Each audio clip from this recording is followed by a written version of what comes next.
if you want to lead, opt in to be a leader. If you want to lead, subject yourself to open scrutiny from others so that you can learn to be the best leader that you want to be. Do some research, read a lot, but be willing to be open with folks. And when you ask for folks to provide feedback to you, I ask you to be quiet and listen to the feedback and step back, think about it, and then take action. But don't argue with folks if you ask them for feedback. Welcome to the EQ Gangster podcast, where you will learn practical tools to grow your mental and emotional health and intelligence to be the best version of yourself, both at work and at home. It is real, raw, and transformational. The journey of emotional growth isn't easy, but it's worth it. I believe in you.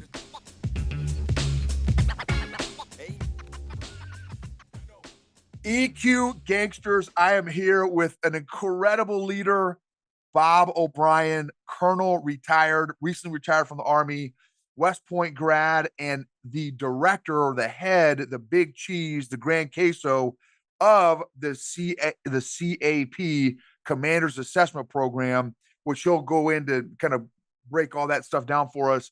So excited for y'all to hear some of his insights and wisdom. He has been leading for decades and has just some not only from personal experience, but access to insights and information and data and research that I know is going to add tremendous value to all of us. So Bob, thank you so much for taking time with us today, brother. All right. Thanks, Noble. Hello, EQ Gangsters. I'm probably not going to be able to match your level of enthusiasm, but I'm looking forward to drawing on your enthusiasm for this conversation. So thanks for the opportunity. Absolutely, Bob. Yes, definitely. And I will tone it down so it's not. Oh, you won't. I know you. I know you better. Okay. That's right. That's right. So Bob and I go a little bit back, I guess a few years, and Bob, your role in this as kind of running the CAP. Can you just to connect for starters here, share a little bit about your background and then how you got connected with the CAP? Sure. I served on active duty in the Army for 32 years.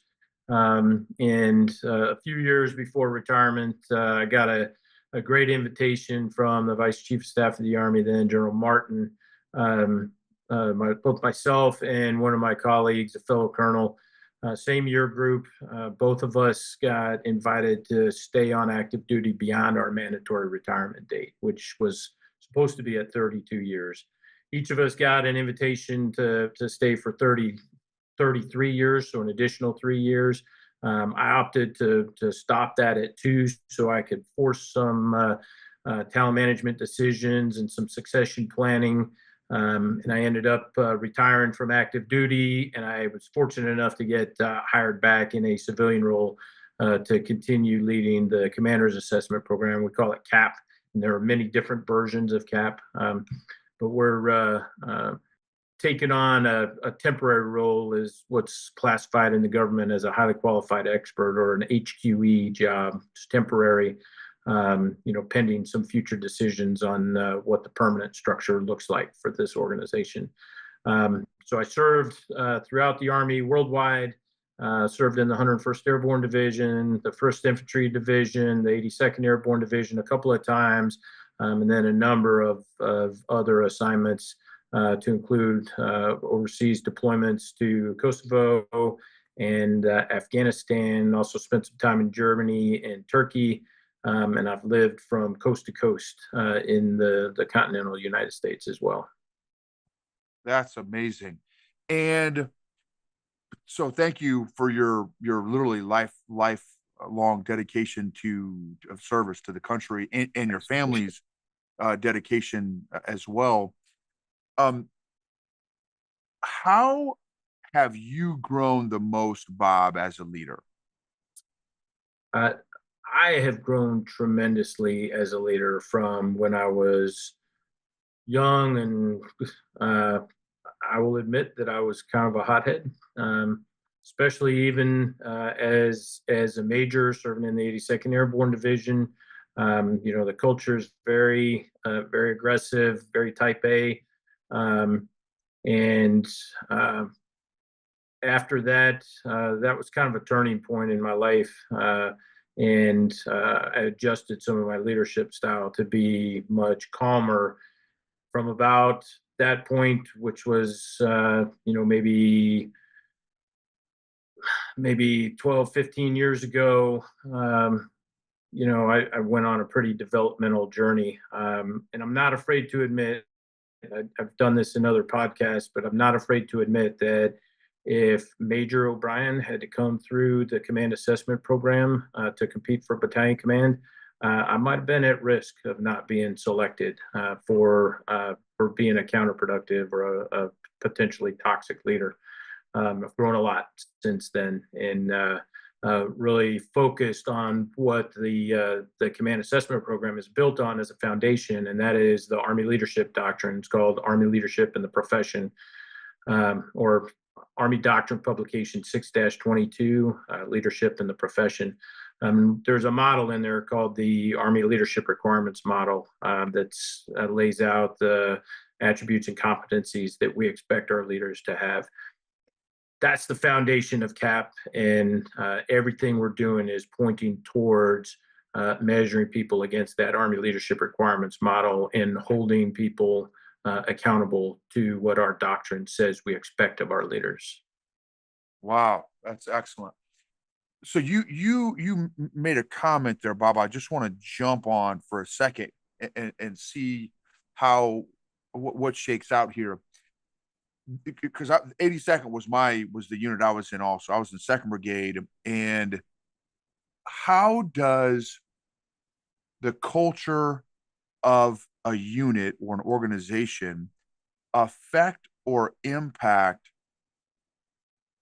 how leaders develop and show up?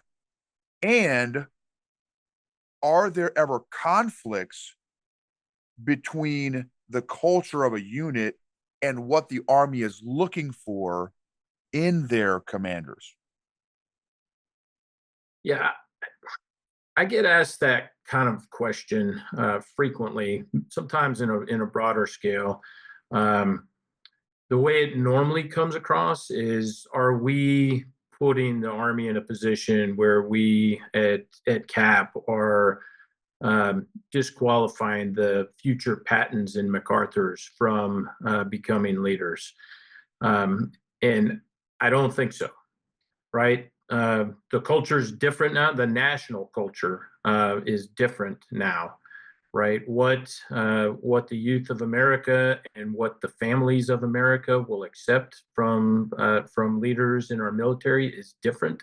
The way we expect to be treated and the way others expect us to treat them, is different than it was in the past.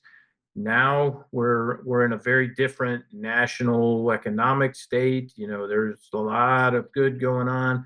When we were going into World War II, when we were looking for Pattons and MacArthurs, we were coming out of a depression, and people were very attuned to hardship, physical and mental hardship.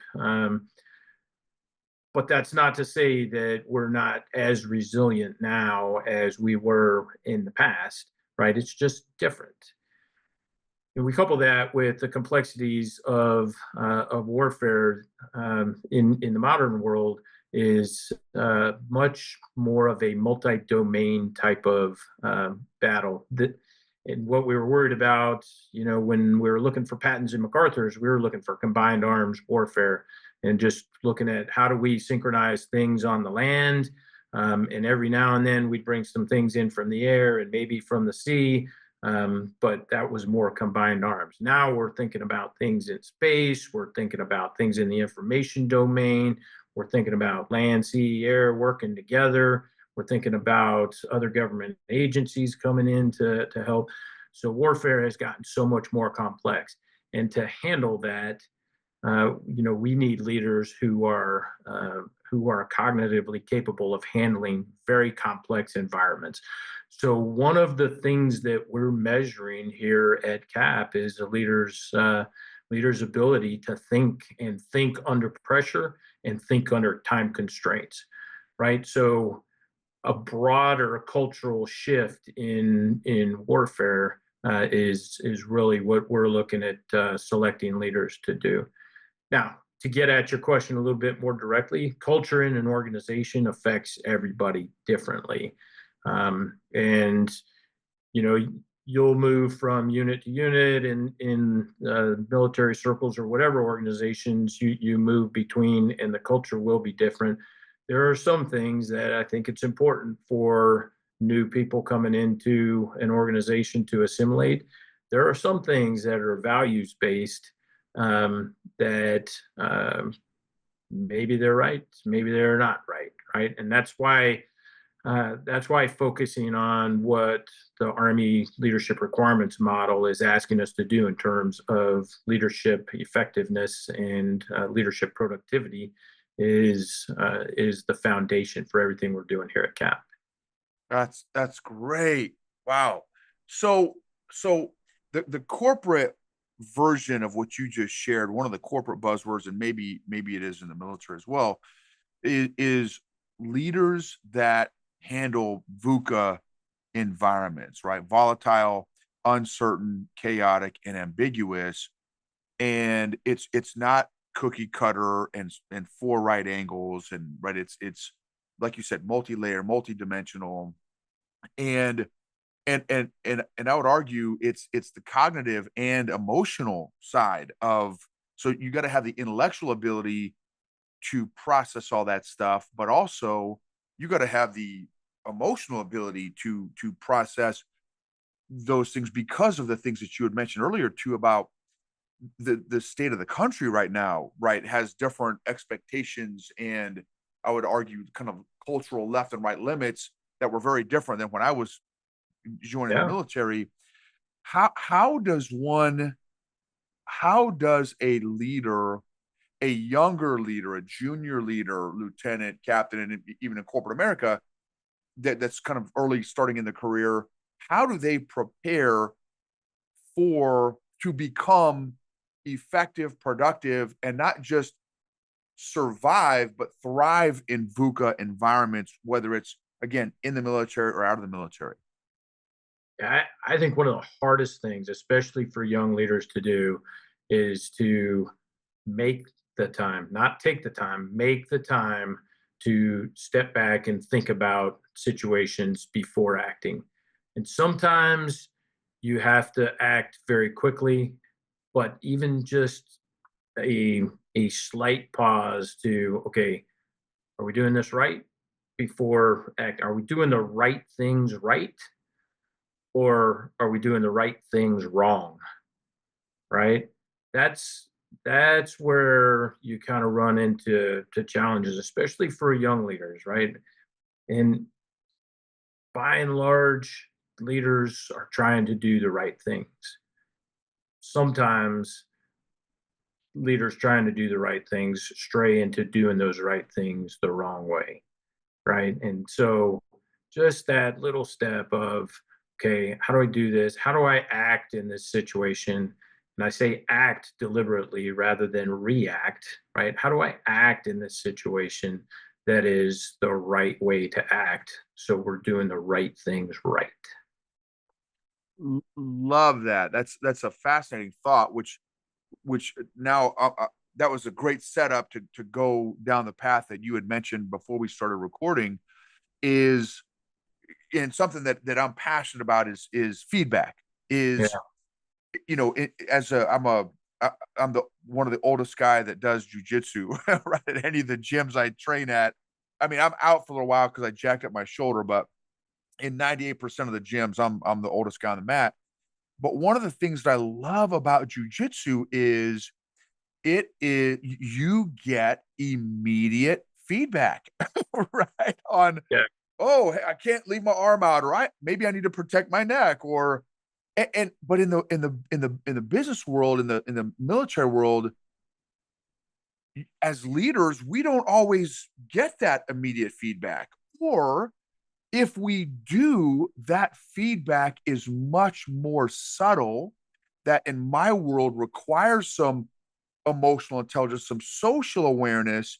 Man, when I went off on Bob like that, he kind of responded interestingly. Maybe I need to go ask Bob about, right? Like, there's not. So anyway, how are you guys tackling feedback? How can we be more effective at feedback in the leadership hierarchy? Yeah. So I'll frame that a little bit with what we're doing here at CAP. So our job is to assess and inform the leadership selection for some very key positions. So we're in our core programs, the Battalion Commander Assessment Program, the Colonel's Command Assessment Program, and the Sergeant's Major Assessment Program. Right, we're looking at informing the selection for leaders who are going to lead organizations that are probably around 600 to 6,000 soldiers strong, right? So pretty large organizations. To do that, we put our folks through a very detailed type of multi-layered assessment, looking at people from different directions. We do psychometric testing, we do observed behavior testing, we do a written and a verbal communications assessment, we do intake interviews to see how we contextualize all of that stuff. We get feedback from peers and subordinates who work around these leaders, and it all culminates in a final assessment called the Army Comprehensive Talent Interview, or ACTI. You may hear me call it ACTI. It's a double-blind interview, and at the end of that interview, there are 5 voting panel members, and by majority vote, they get to determine whether you're certified for command or not yet certified for command. And so if you're not yet certified for command, you are not eligible to take one of these command or key leader type of jobs in the year for which we're assessing. If you're certified for command, then you go into a final step that looks at your past performance, and then we combine several scored events that forms an order of merit score for every individual, and we compile that into an order of merit list. We started this CAP concept in 2019, January 2019. Then Vice Chief of Staff of the Army, General James McConville, asked us, is there a better way for us to select battalion commanders? And we came up with the concept of the Command Assessment Program. It took us 6 months to go from the question to a pilot of 27 people. And then another 6 months, we were live with our first BCAP, Battalion Commander Assessment Program, for 750 candidates. And we've grown from 750 to this year, we're doing our largest CAP and that'll be over 2,000 people. So when we started, we were really heavy. If you imagine a seesaw, right? We were really heavy on the assessment and selection scale, and we were extremely light on the feedback scale. We were like as close to 100% as you could get without being quite there, because when people left, the early pilot, they basically got a handshake and said, thank you very much for coming. And we didn't tell them anything, right? We saw some really interesting results. Amongst those 27, they came in with an invitation rank of 1 to 27, and that ranking shuffled around about 30%. And the person who was number 27 moved all the way up to be the number 1 person in that order of merit on the back end of this, right? So when we considered different things about selection for command than only looking at what the traditional way prior to 2019 was considering your past performance. When we considered other factors, we got a very different leadership cohort of how we ordered them in an order of merit list. Well, but what we didn't do is we didn't give them any feedback. And we realized in that pilot, okay, we've got something here. It's responsible for us to start giving some feedback.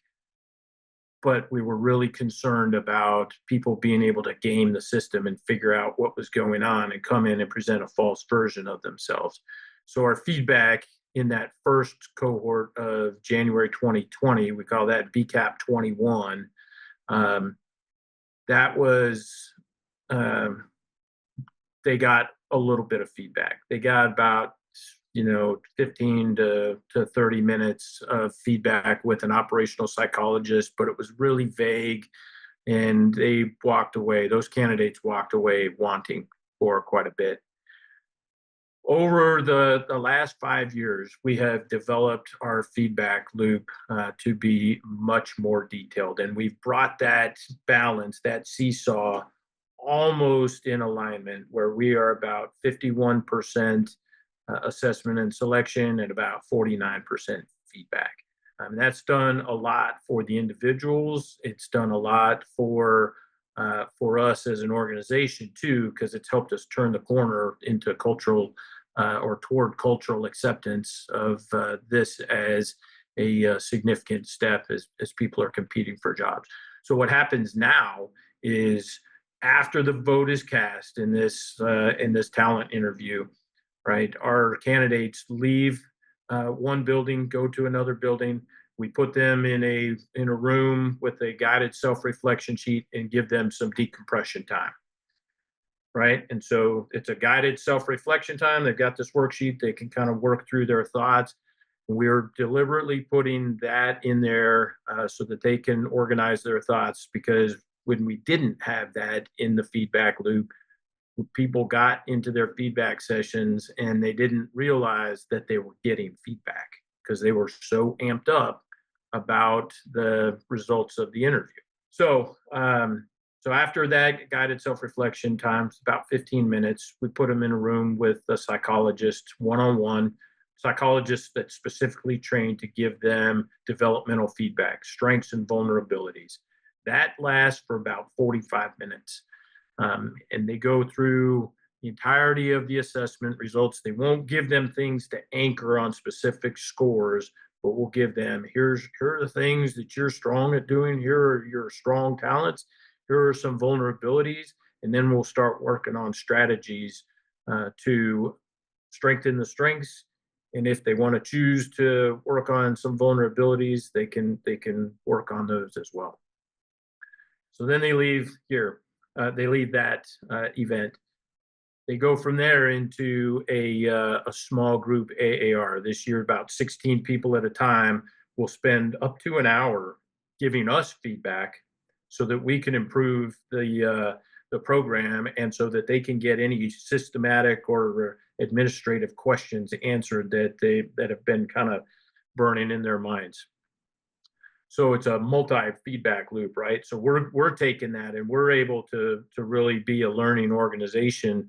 Sometimes we can take things directly out of that feedback session, and in a matter of minutes, we can adjust our program so that it tweaks, towards constantly getting better. Sometimes we've got to wait so that we're meeting our requirements to be world-class, fair, and consistent, right?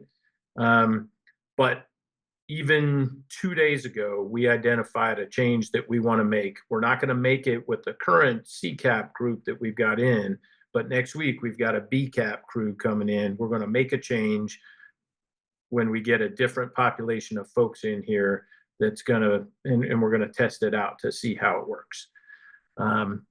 So multi-layered feedback there.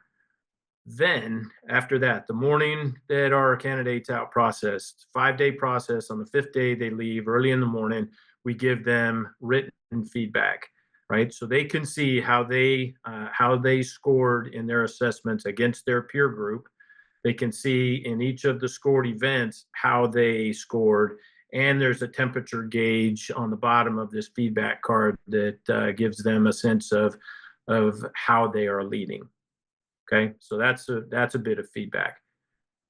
Then we offer executive coaching for all of our candidates. We pay for 5.5 hours of executive coaching. And so they can take all the feedback that they've got into those coaching sessions. That message to sign up for coaching generally comes out in the early winter. So we give them some separation time to process what has happened, whether they were successful or not successful this time.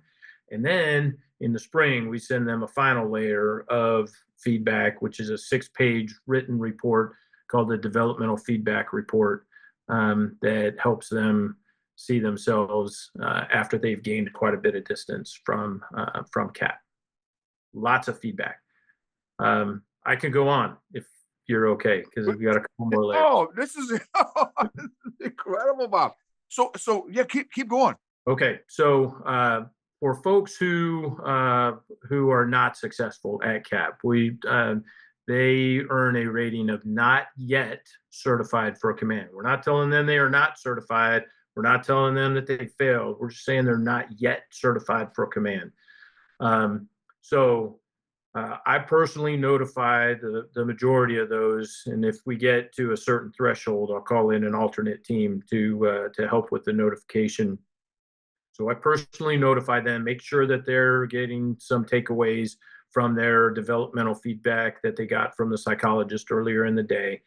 And after that, I contact the chain of command, their boss or their boss's boss, to make sure that the chain of command knows that we're handing this person back to them, this candidate back to them, and they've been not yet certified.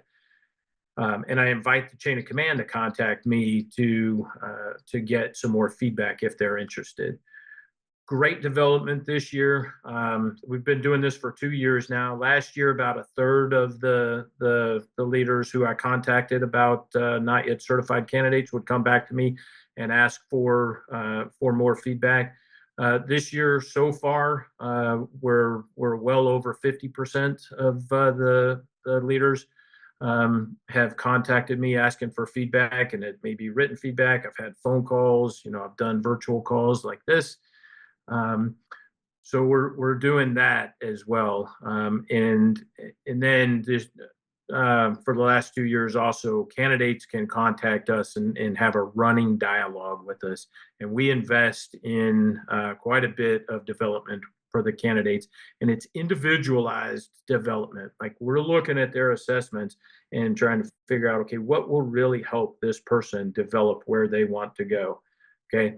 And over the past few years, we've trained 11 coaches on our team. We've got 32 people on our team right now. So about a third of them are certified coaches, and also certified in a number of assessment instruments that we use here. So it's a lot of feedback, a lot of effort goes into feedback.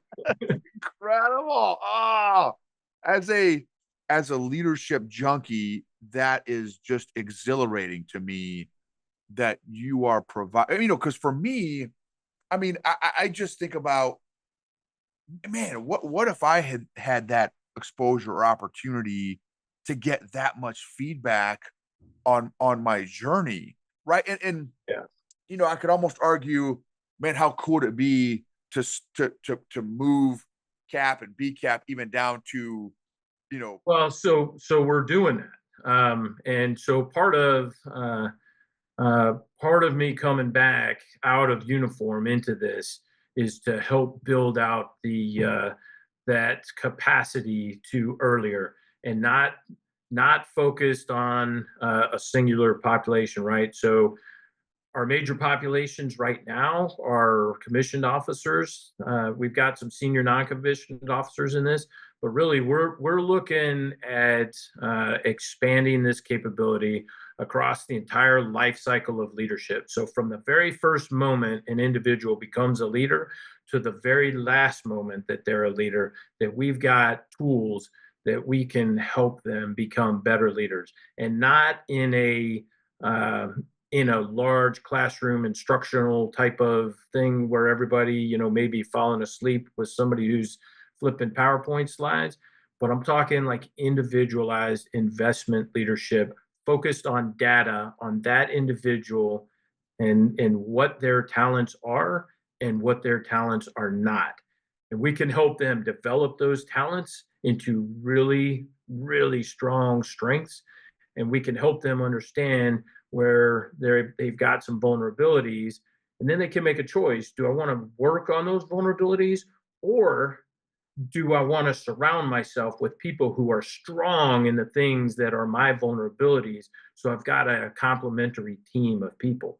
And we've started building out that capability when we're putting teams together. We can now see who's going to be an effective commander in one area and who could be an effective command sergeant major in another area. And how do we build that team? And then we can think about, well, the battalion commanders who are working within that brigade, working for that colonel brigade commander, how do their talents nest within that brigade? So we can think about building teams and teams of teams and doing that very deliberately. Oh, that is oh my gosh, that is incredible, Bob. That is incredible. What are some insights? Just to be a fly on the wall in your office on a daily basis. I mean, like, what are some insights that you have gleaned or picked up that maybe were like, wow, I just wasn't expecting this from the research and the data. Yeah. So the most, or the earliest insight we had was this reordering of the 1 to 27 and 30% of them moving around in order of merit list, right? We thought that maybe if we got a 10% different answer in what that order of from 1 to 27 in the pilot was going to be, we might be onto something. And when we saw a 30% difference, we got pretty excited, and that's why General McConville told us, "Hey, go full scale with this thing."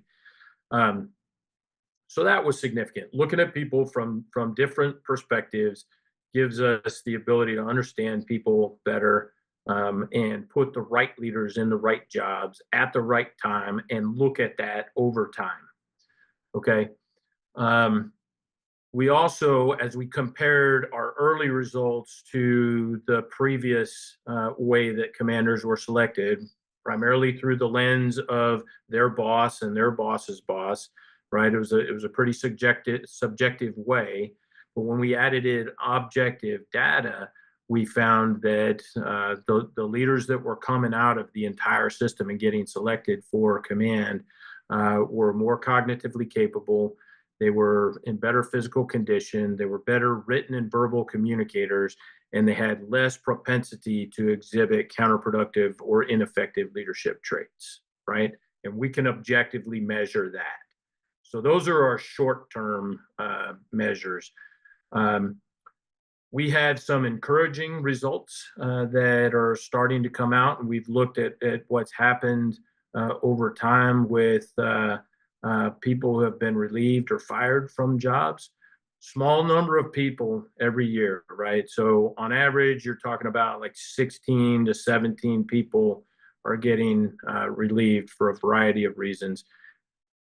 Misconduct reliefs have stayed fairly constant at a little bit over 8 per year on average.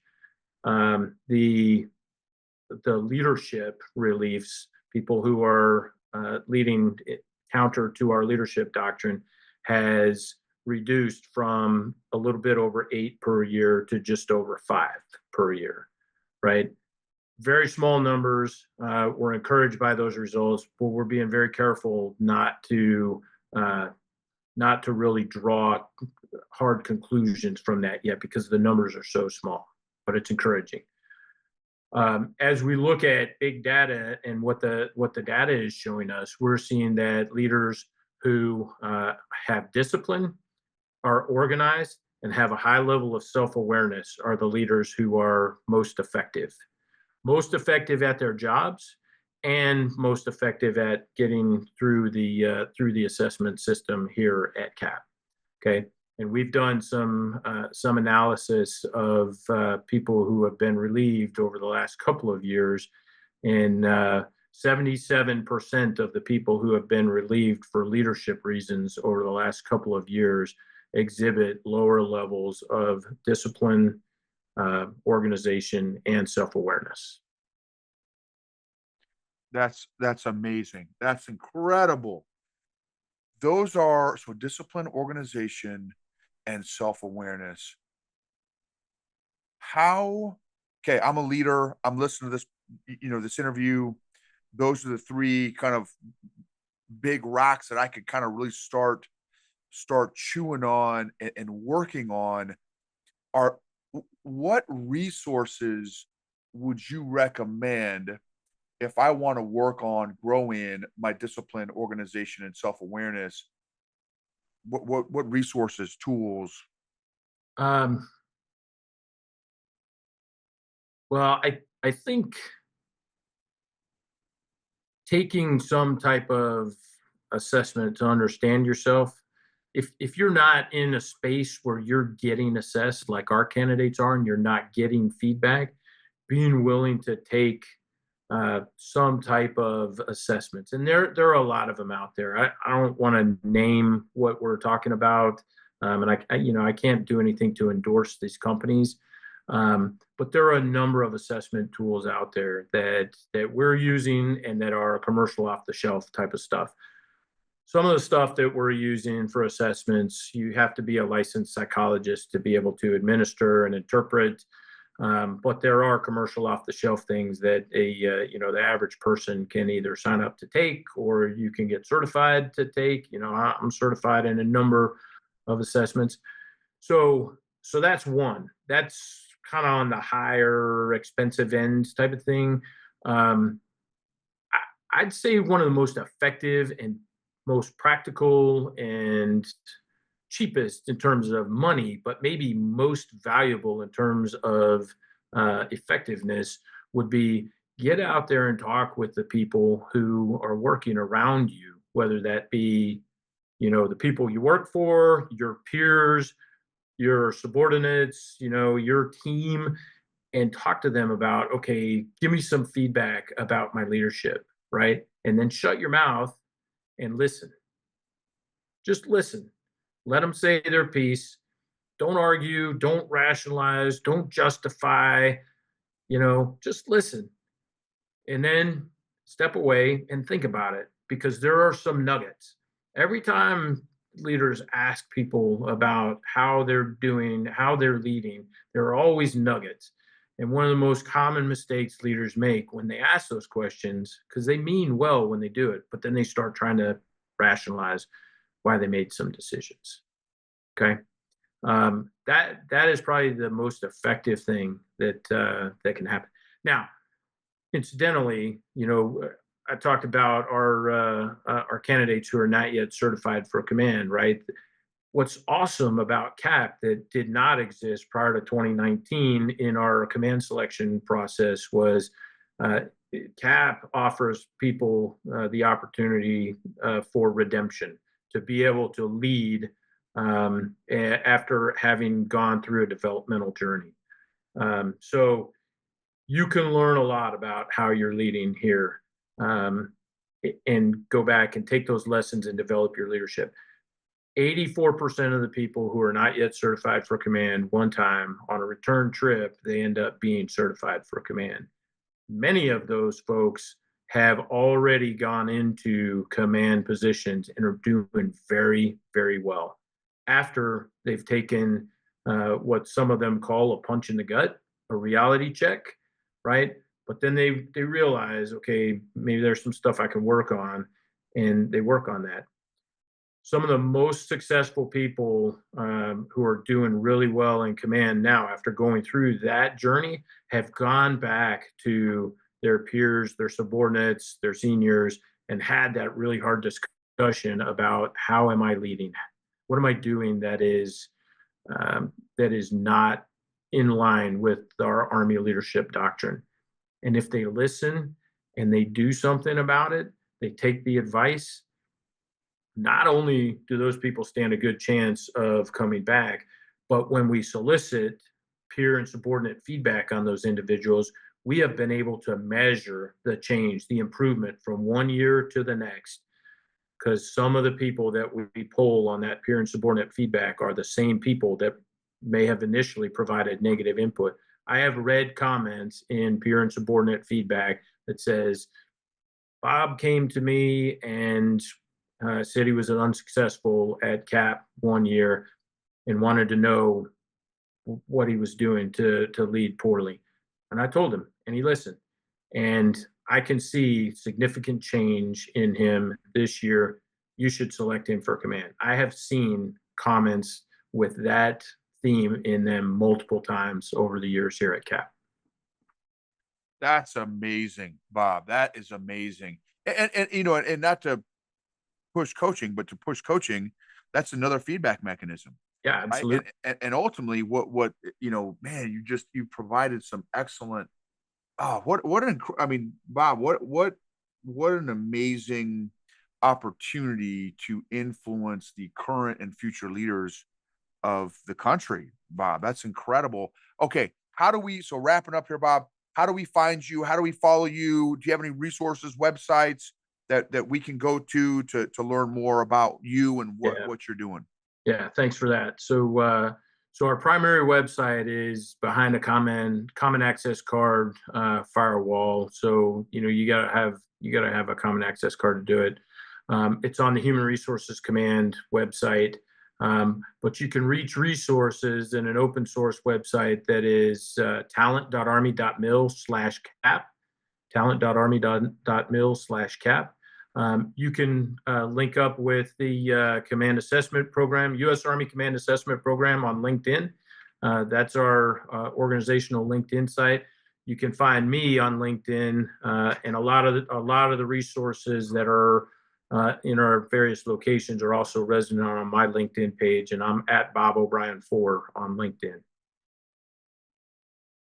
Excellent, Bob. Any final advice or encouragement to future leaders that want to reach their full potential? Yeah. If you want to lead, opt in to be a leader. If you want to lead, subject yourself to open scrutiny from others so that you can learn to be the best leader that you want to be. Do some research, read a lot, but be willing to be open with folks. And when you ask for folks to provide feedback to you, I ask you to be quiet and listen to the feedback and step back, think about it, and then take action. But don't argue with folks if you ask them for feedback. That's right. Excellent. Bob, thank you so much for your insights, your wisdom, and your time with us today. Yeah, thanks, Noble. Thanks for the opportunity. And all right, EQ gangsters, if you're an EQ gangster and you're in the Army, come to CAP. Opt into CAP so you can be the leader that you want to be.